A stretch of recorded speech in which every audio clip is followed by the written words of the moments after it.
Welcome everyone. This is our YouTube channel ABPS classes और आज की वीडियो में हम क्लास 10th मैथमेटिक्स में चैप्टर 3 शुरू करने जा रहे हैं जो कि pair of linear equations in two variables है। इसमें आज हम करेंगे 3.1 एक्सरसाइज का इंट्रोडक्शन। अब देखो बच्चों, जैसे चैप्टर का नाम है pair of linear equation in two variable, तो इसका मतलब क्या होता है कि भाई ax plus by plus c equal to 0. This is linear equation in two variable। और इस टाइप की कोई भी जो इक्वेशन होती है उसके बारे में क्या खास बात होती है कि एक तो degree of the equation is 1 और दूसरा इस तरह की कोई भी इक्वेशन हो और कितनी भी इक्वेशन हो उनका जब ग्राफ प्लॉट करेंगे, ग्राफ ऑफ सच इक्वेशन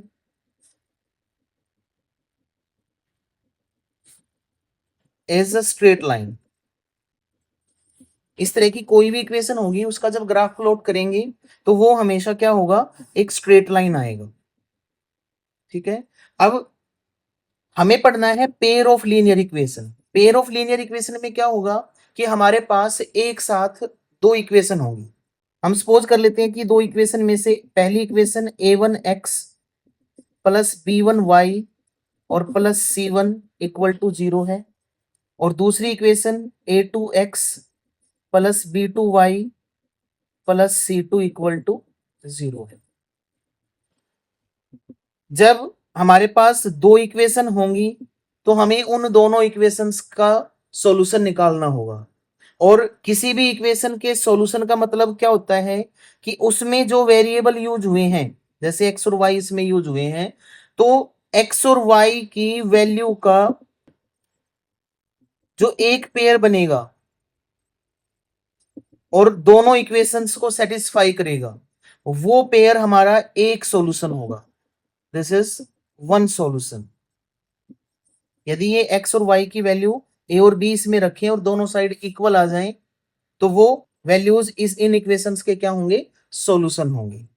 अब इसमें कुछ बातें याद रखनी है जिनका यूज करेंगे हम।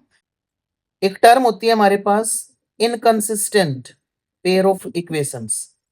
इनकंसिस्टेंट इक्वेशन कौन सी होती हैं? जिन इक्वेशंस का कोई सॉल्यूशन नहीं होता। The equations which have no solution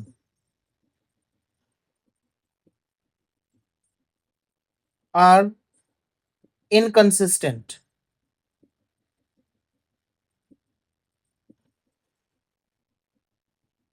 pair of equations। दूसरा है consistent pair of equations. Consistent equations कौन सी होती हैं? द इक्वेशंस या द पेयर ऑफ इक्वेशंस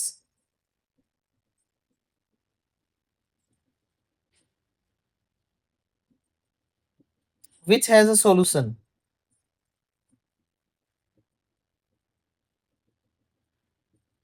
उनको हम क्या कहेंगे? कंसिस्टेंट पेयर ऑफ इक्वेशंस कहेंगे। और एक तीसरा टाइप होता है dependent pair of equations. The equivalent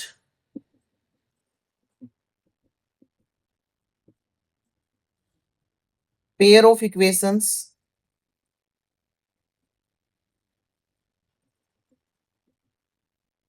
are dependent equations. जो इक्विवेलेंट इक्वेशंस होती हैं वो डिपेंडेंट इक्वेशंस होती हैं। अभी इनके बारे में हम और भी बात करेंगे। अभी तो ये हमें याद रखना है कि भाई इनकंसिस्टेंट वर्ड आएगा कहीं, इनकंसिस्टेंट पेयर ऑफ इक्वेशन, तो उसका हमारा सीधा मतलब होगा कि भाई उन इक्वेशंस का कोई सॉल्यूशन नहीं होगा।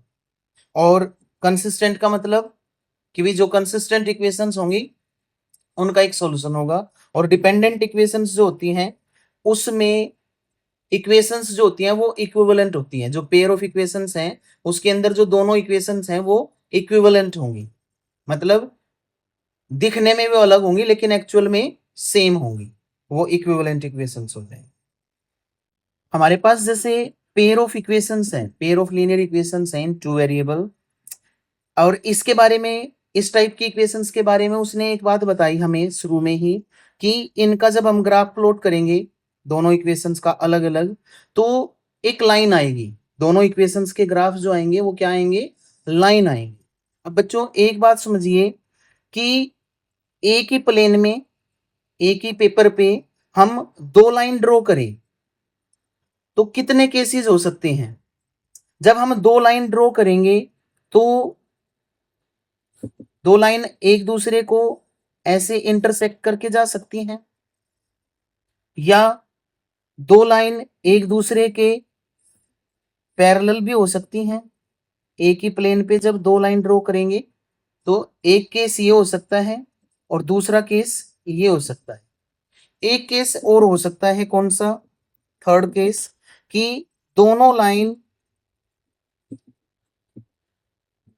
एक ही जगह पे हों, एक दूसरे के ऊपर ही लाई कर रही हों, दोनों लाइन एक ही जगह हों। तो जब लाइन एक दूसरे को इंटरसेक्ट करती हैं तो यहाँ ये क्या होती हैं, इंटरसेक्टिंग लाइंस। जब एक दूसरे को इंटरसेक्ट नहीं करती और ना आगे चल के इंटरसेक्ट होने का कोई चांस है तो वो होती है हमारे पास पैरेलल लाइंस। और जो लाइन एक ही जगह पे होती हैं उनको हम बोलते हैं कोइंसिडेंट लाइंस। जो दोनों इक्वेशंस के ग्राफ हम प्लॉट करें और वो ग्राफ एक दूसरे को इंटरसेक्ट कर दें एक पॉइंट पे, तो उस केस में इक्वेशंस का जस्ट एक सॉल्यूशन होगा और वो यूनिक होगा, intersecting lines. If lines intersect at a point, then equations have a unique solution.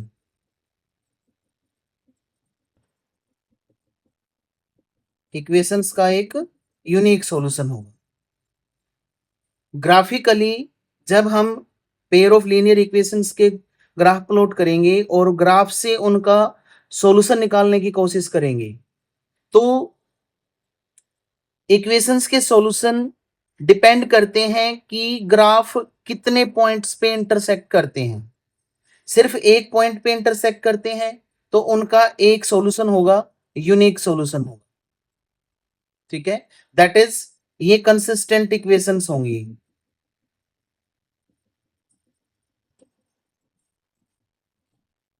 Solution है उनका।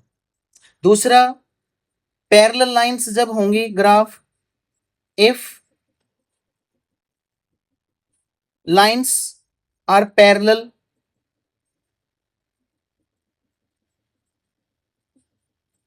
then equations have no solution. Equations का कोई सॉल्यूशन नहीं होगा। नो सॉल्यूशन मतलब such pair of linear equations will be inconsistent. Okay, और third case, जब दोनों लाइन एक ही जगह पे होंगी मतलब कोइंसिडेंट लाइंस होंगी। कोइंसिडेंट लाइन होने का मतलब क्या है कि एक लाइन दूसरे लाइन के साथ कोइंसाइड कर रही है और दोनों लाइन के सभी पॉइंट्स क्या हैं, कॉमन है।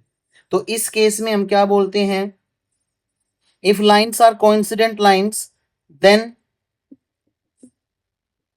equations have infinitely many solutions।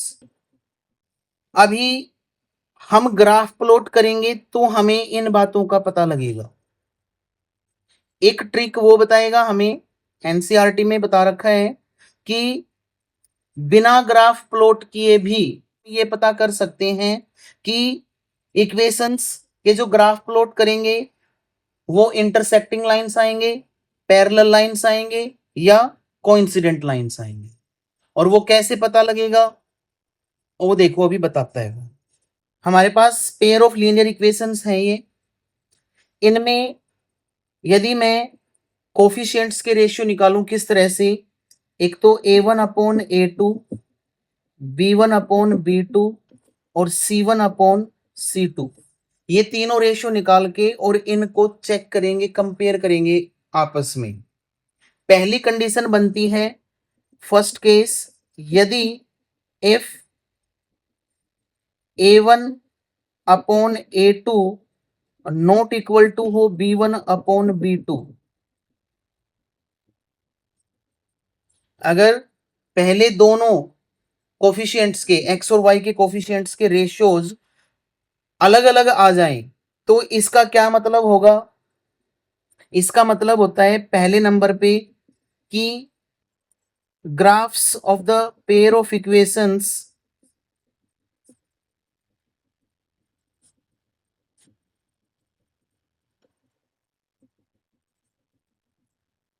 Are intersecting lines.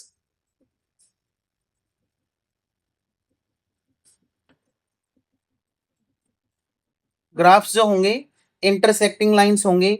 और फिर इसी से दो बात और निकलेंगी जो हमने पहले भी पढ़ा है, डिस्कस किया है पीछे भी। क्या है दूसरी बात?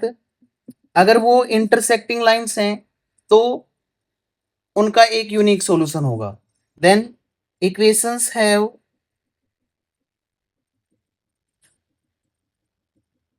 अ unique solution.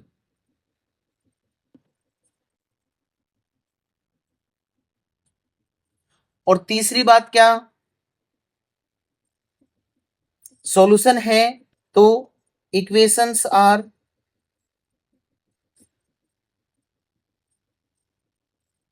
Consistent.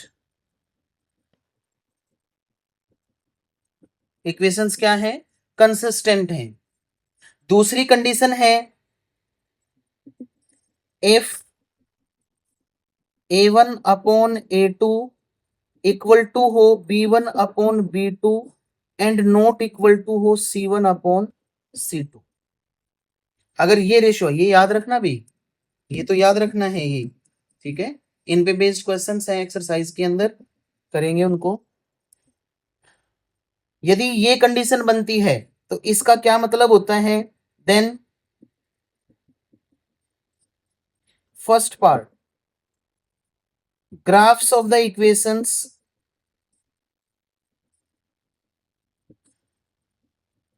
Pair of equations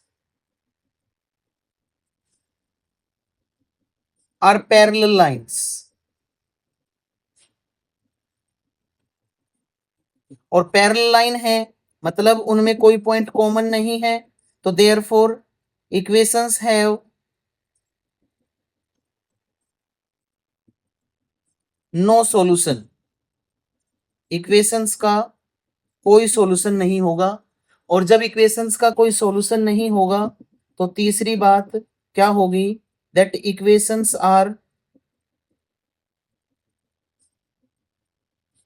inconsistent. Equations क्या होंगी? इनकंसिस्टेंट होंगी। और तीसरा केस जो बनता है, that if A1/A2 equal to हो B1/B2 एंड इक्वल टू हो C1/C2, देन तीन कंडीशन फिर निकलेंगी इससे। पहली कंडीशन ग्राफ के बारे में क्या बनेगी? That graphs of the pair of linear equations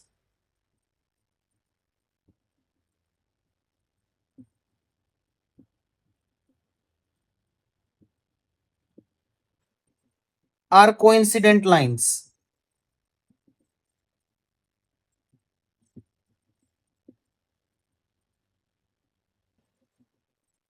और कोइंसिडेंट लाइंस हैं तो क्या होगा? सारे पॉइंट कॉमन होंगे। दैट इक्वेशंस हैव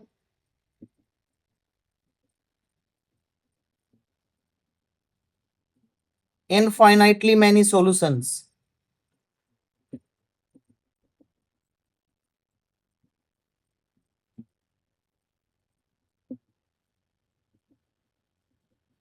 और सॉल्यूशन है तो इक्वेशंस क्या है, कंसिस्टेंट हैं। इक्वेशंस आर थर्ड पार्ट में कंसिस्टेंट। और इसी केस में जो इक्वेशंस होती हैं वो डिपेंडेंट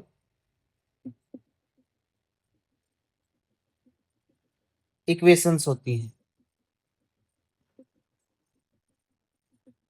यहीं पे समझ लेंगे कि जब तीनों ग्राफ, तीनों रेशियोज इक्वल आएंगे तो जो इस केस में से रिलेटेड जो इक्वेशंस का पेयर आएगा हमारे पास, वो कोफिशिएंट्स जो हैं उन दोनों इक्वेशंस के एक दूसरे के मल्टीपल होंगे, इक्विवेलेंट इक्वेशंस होंगी वो। और अगर हम उनको सिंप्लीफाई करके लिखें तो एक्चुअल में वो एक ही इक्वेशन आएगी, सेम इक्वेशन आएगी। इसलिए उनका ग्राफ जो आता है वो क्या आता है, एक ही लाइन आता है। दोनों के ग्राफ एक ही जगह पे इसीलिए आते हैं कि वे अलग अलग इक्वेशन है ही नहीं, एक्चुअल में वो इक्वेशन है ही सेम। बात क्लियर है? ओके, जो बेसिक बातें थी वो लगभग कंप्लीट हो गई हैं। और कुछ बात आएगी तो बीच क्वेश्चंस में डिस्कस कर लेंगे। अभी पहली जो एक्सरसाइज है वो हमें इक्वेशंस को ग्राफिकली सॉल्व करना सिखा रहा है उसमें। तो ग्राफ से सॉल्यूशन कैसे निकालते हैं वो सीख लेते हैं। हम एक एग्जांपल दे रखा है उसने, उस एग्जांपल को करते हैं। और उसमें बोला है उसने कि ग्राफिकली चेक करो कि ये जो इक्वेशंस दे रखी हैं वे कंसिस्टेंट हैं क्या। ग्राफिकली चेक करना है कि ये इक्वेशंस कंसिस्टेंट हैं क्या। यदि कंसिस्टेंट हैं तो उनको ग्राफिकली सॉल्व करना है, उसका एक्स और वाई की वैल्यू निकालनी है। तो दोनों काम हो जाएंगे, ग्राफ कैसे प्लॉट करते हैं ये भी पता लग जाएगा, और ग्राफ से सॉल्यूशन कैसे निकालते हैं फिर वो भी पता लग जाएगा। तो शुरू करते हैं। जो इक्वेशंस हमें दे रखी हैं उनके ग्राफ प्लॉट करने हैं पहले मुझे। तो ग्राफ प्लॉट करने के लिए सबसे पहले क्या करना है, पहले फर्स्ट इक्वेशन को सिलेक्ट करो और उस इक्वेशन से फ्रॉम इक्वेशन 1 या तो x को y की टर्म में कन्वर्ट कर लो या y को x की टर्म में कन्वर्ट कर लो। जैसे यहां से मैं x की वैल्यू निकाल रहा हूं, 3y को राइट साइड में ट्रांसपोज कर देंगे तो x is equal to 6 minus 3y, ये हो जाए। अब ओरली हम y की वैल्यू यहां रखेंगे, उसको ओरली कैलकुलेट करेंगे, जो भी कुछ आएगा वो x की वैल्यू आएगी। इस तरह से हम इस इक्वेशन के कम से कम 2 या 3 सॉल्यूशन निकाल लेंगे। ये बात हमें पता है कि जो लीनियर इक्वेशन इन 2 वेरिएबल होती है, एक सिंगल इक्वेशन के इनफाइनाइट सॉल्यूशन होते हैं। तो उन इनफाइनाइट सॉल्यूशंस में से हमें क्या करना है, ग्राफ प्लॉट करने के लिए कम से कम 2 सॉल्यूशन निकालने हैं। तो मैं 3 सॉल्यूशन निकालूंगा। वो कैसे करेंगे देखिए, इसको ओरली भी कर सकते हैं और सॉल्व करके भी दिखा सकते हैं, उसकी हमें ज्यादा जरूरत नहीं होती। वैसे छोटी छोटी वैल्यूज होती हैं तो डायरेक्ट कर सकते हैं। उसके लिए यहां एक टेबल बना लेंगे इक्वेशन 1 के लिए, एक कॉलम में x और एक में y रखेंगे और 3 कॉलम आगे बना लेंगे 3 वैल्यू निकालने के लिए। ठीक है, जो वेरिएबल राइट साइड में होगा, ध्यान देंगे, जो वेरिएबल राइट साइड में होगा उसकी वैल्यू अपने आप से रखेंगे। सॉल्व करके जो आएगा वो दूसरे वेरिएबल लेफ्ट साइड में है जो की वैल्यू आ जाएगी। और वैल्यू इस तरह से रखें कि दूसरी वैल्यू जो है वो 1 से 10 के बीच में आ जाए।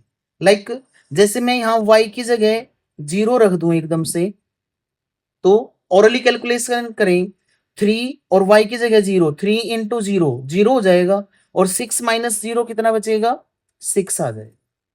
आज समझते हैं फर्स्ट पार्ट में क्या किया उन्होंने कि y इक्वल टू 0 रखा, तो x कितना आएगा, 6 माइनस 3 इंटू 0। तो 3 इंटू 0 0 और 6 माइनस 0 कितना आ जाएगा, 6, ये x की वैल्यू आ जाएगी। इसी तरह से सेकंड पार्ट में y की जगह 1 रख रहा हूं मैं, इसमें y की जगह 1 रखेंगे तो x कितना आएगा 6 माइनस 3 इंटू 1। 3 इंटू 1 कितना होगा 3। 6 में से 3 माइनस करके कितना बच जाएगा ये 3 आ जाएगा। y अगर 1 आया तो x कितना आया 3 आ गया। और थर्ड पार्ट में यदि y को मैं 2 रख लूं तो x कितना आएगा 6 माइनस 3 इंटू 2 और 2 3 जा 6 6 माइनस 6 इक्वल टू 0। तो y की वैल्यू 2 रखने से ये 0। ये पहली टेबल बन गई पहली इक्वेशन से फर्स्ट इक्वेशन से। ये चाहे हम करके ना भी दिखाएं ओरल कर सकते हैं और करके दिखा देंगे तो कोई दिक्कत भी नहीं है। ठीक है। ऐसे ही अब सेकंड इक्वेशन से क्या लिखेंगे फ्रॉम इक्वेशन 2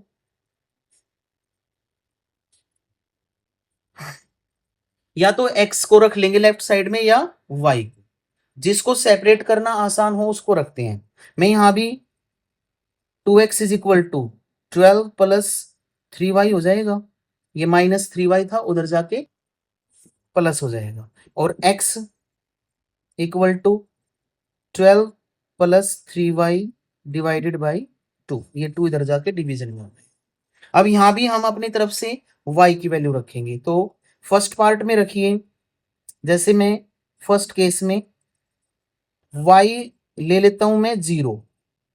y 0 लेंगे तो x कितना आएगा बच्चों x is equal to 12 plus 3 into 0 upon 2 और ये आ जाएगा फर्दर 12 प्लस है भैया मल्टीप्लाई में 12 प्लस 3 इंटू 0 0 तो 12 का 12 रह जाएगा अपॉन 2 2 से ये 6 पे कैंसिल हो जाएगा। फिर सेकंड केस में y की जगह हम रखेंगे क्या -2 रखूंगा भाई मैं। पूछो क्यों। क्योंकि अगर +1 रखेंगे तो 12 प्लस 3 बनेगा 15 अपॉन 2 डेसिमल में आएगा।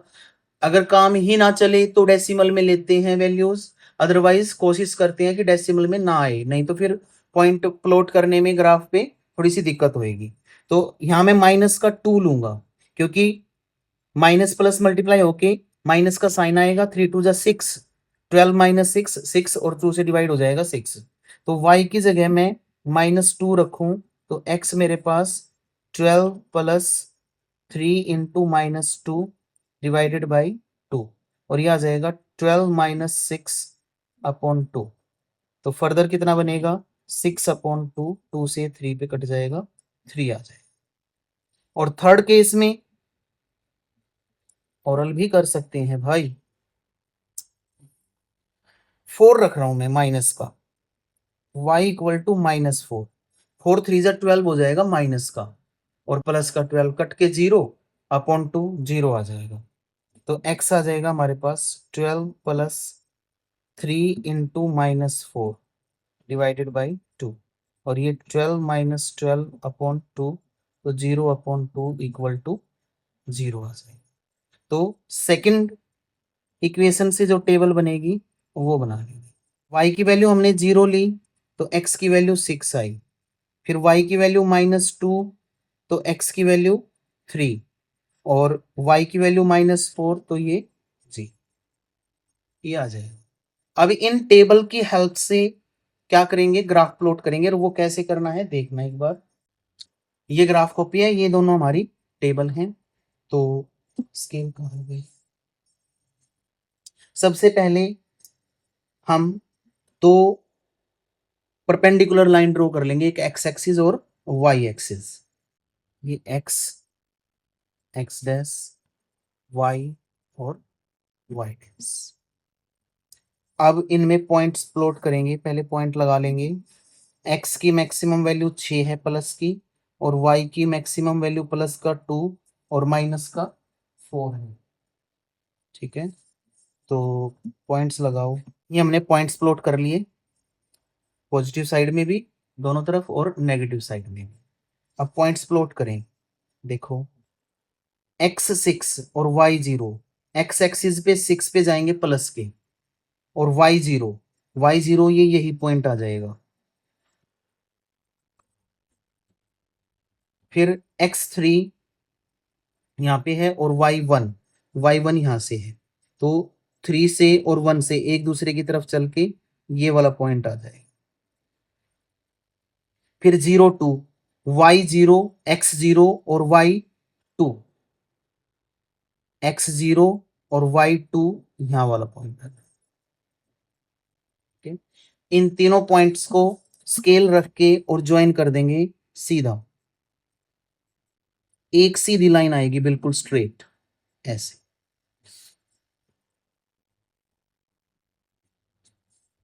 ये बन गया, ठीक है। अब ऐसे ही दूसरी इक्वेशन से पॉइंट प्लॉट करेंगे 6 0, एक पॉइंट तो यही आ जाएगा 6 0, 3 - 2 3 और -2 ये वाला पॉइंट आएगा भाई। x की वैल्यू 3 और y की वैल्यू -2 तो यहाँ पॉइंट आएगा। और 0 4 x0 और y-4 ये वाला। अब इन तीनों पॉइंट्स को स्केल रख के ज्वाइन कर देंगे, ये भी एक सीधी लाइन आएगी बिल्कुल स्ट्रेट, एक सीध में, कोई दाएं बाएं कुछ नहीं होगा ऐसे।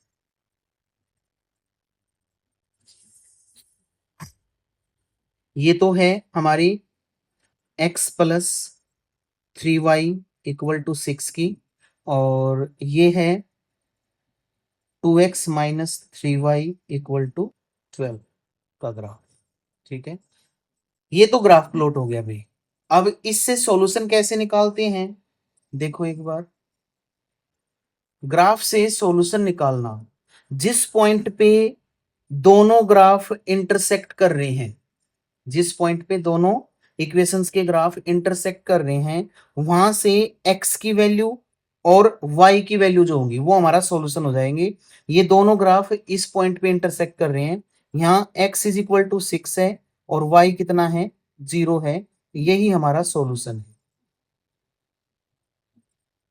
ठीक है। और क्योंकि दोनों लाइन इंटरसेक्टिंग है तो सॉल्यूशन इक्वेशंस के हैं, और इक्वेशन क्या है, कंसिस्टेंट है। इक्वेशंस आर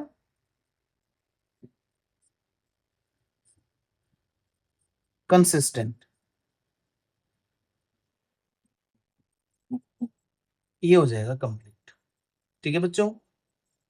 तो इसको समझेंगे।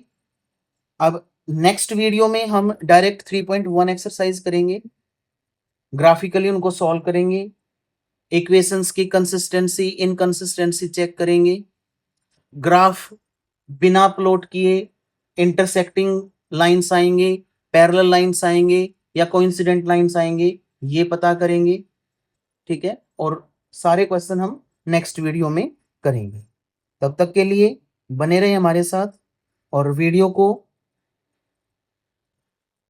अगर अच्छा लगे वीडियो तो वीडियो को लाइक करें और चैनल को सब्सक्राइब करें।